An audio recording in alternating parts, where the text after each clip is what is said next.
માળિયા Bhachau highway પર વહેલી સવારે એલપીજી ટેન્કર બ્લાસ્ટ, 400 મીટર સુધી ઉડ્યા ટુકડા, 4 ટ્રક ટ્રેલરમાં લાગી આગ।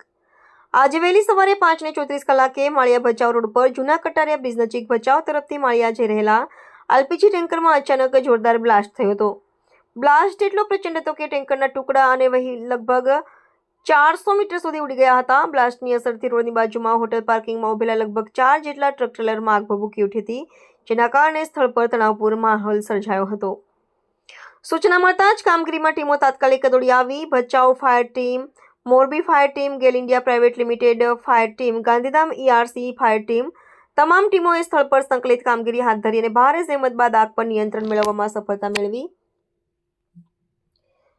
હાલમાં સ્થળ પર કુલિંગ પ્રક્રિયા ચાલુ રાખવામાં આવી છે। સદનસીબે આ ગંભીર ઘટનામાં કોઈ જાનહાનિ નોંધાઈ નથી, જે મોટી રાહતની બાબત છે।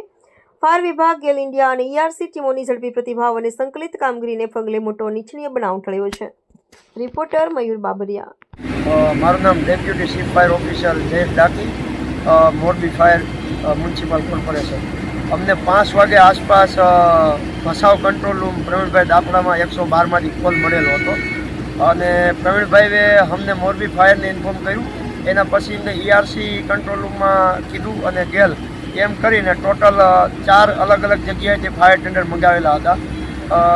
કોલ એવો જાણવા મળેલ હતો કે એલપીજી ટેન્કર બ્લાસ્ટ થયું અને આજુબાજુમાં 4 થી 5 ગાડીને નુકસાન થયેલ, 5 ગાડીમાં ફાયર થયેલ હતી અને ટ્રાફિક જામના હિસાબે મોરબી ફાયર સાઇડથી અમે એક ટર્નઆઉટ લીધેલું હતું।